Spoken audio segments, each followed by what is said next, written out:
Hi everyone, thank you for tuning in to Live Rite Tonight. I'm Kara, and this is our special guest, Kit. She is a new employee here at Live Rite, so without further ado, Kit, thanks for joining us. Thanks for having me. No problem. Why don't you start by giving us a little bit of info about yourself? My name is Kit. I'm 24. I just got 1 year clean a couple days ago. Congratulations. Thank you. I used to live in one of Live Rite's sober living houses. Oh, I was okay. a house manager there. Awesome. How long were you there for? 6 months. Awesome. Mm-hmm. Why don't you tell us about your journey, like how you started to get clean? Like when did you first realize like you had a problem with substance use?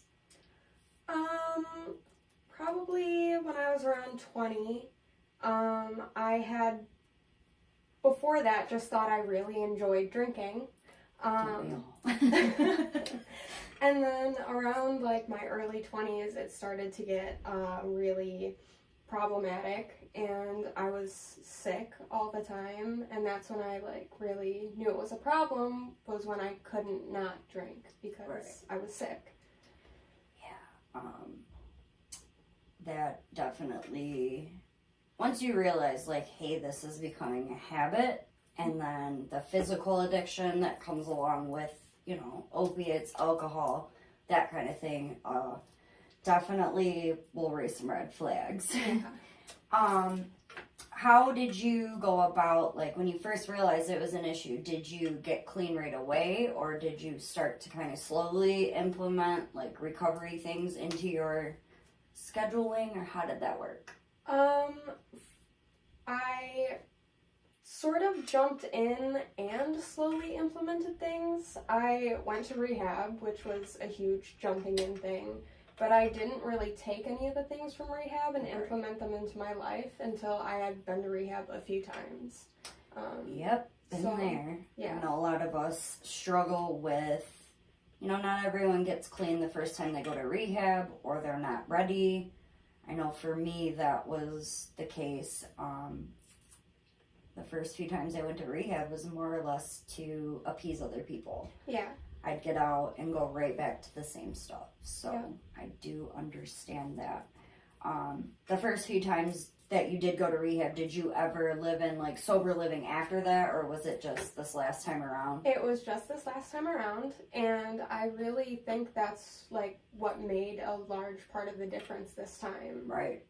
I know that, you know, they tell us to change everything pretty much when it comes to trying to get sober. So just having that support system at the house, I'm sure, was huge. Yeah. I've never went the sober living route, but I do know a lot of people that have gone that route, and that makes a huge difference. It does. As far as you going to treatment and then going into sober living, how did you gradually start to change once you were in sober living? Did you like use AA or any other kind of meetings or anything like that? AA and NA, more so NA, because a lot of the women in the house were going to NA meetings. Right. It just, having more and more people in my life who were in recovery just like made my life more about recovery. That's awesome. Definitely helps when you have some sort of support system. Mm-hmm. I know a lot of us have tried to do things on our own, and we fail every time. At least I failed every time. I won't speak for anyone else, but so you did start here, and why don't you tell us a little bit about like how you feel about that? Do you think it will be beneficial to work in recovery for you to stay sober?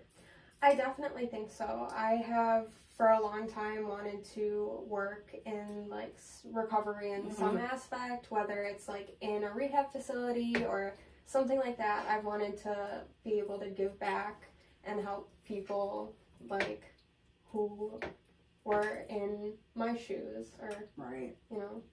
Yeah, it definitely helps to be held accountable here. You know, that's why we're here is to help other people that are just like us. Yeah. And I think it's really cool that we get the opportunity to do so. Mm-hmm. Did you have any like rock bottom experiences or anything that like helped you along the way to be like, all right, I'm done? I had a few, and none of them helped right away. Like, I think people think you hit rock bottom and then at that point you like change everything. Right. But I hit rock bottom and then kept going for a while, and I didn't realize it was rock bottom until looking back on it. Right. Hindsight is always 20/20. Yeah. Yeah, we are glad to have you aboard. What type of things are you going to be doing here?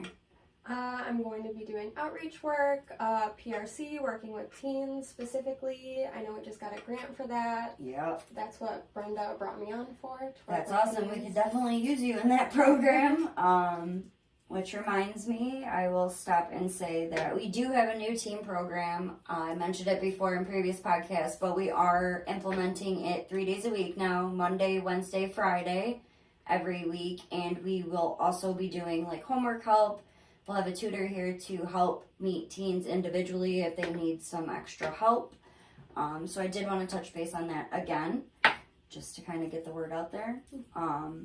Yeah, do you have anything else you want to share? No. All right. Well, thank you for your time. We love having you aboard. And stay tuned for our next week's episode. Thanks, guys. Thank you.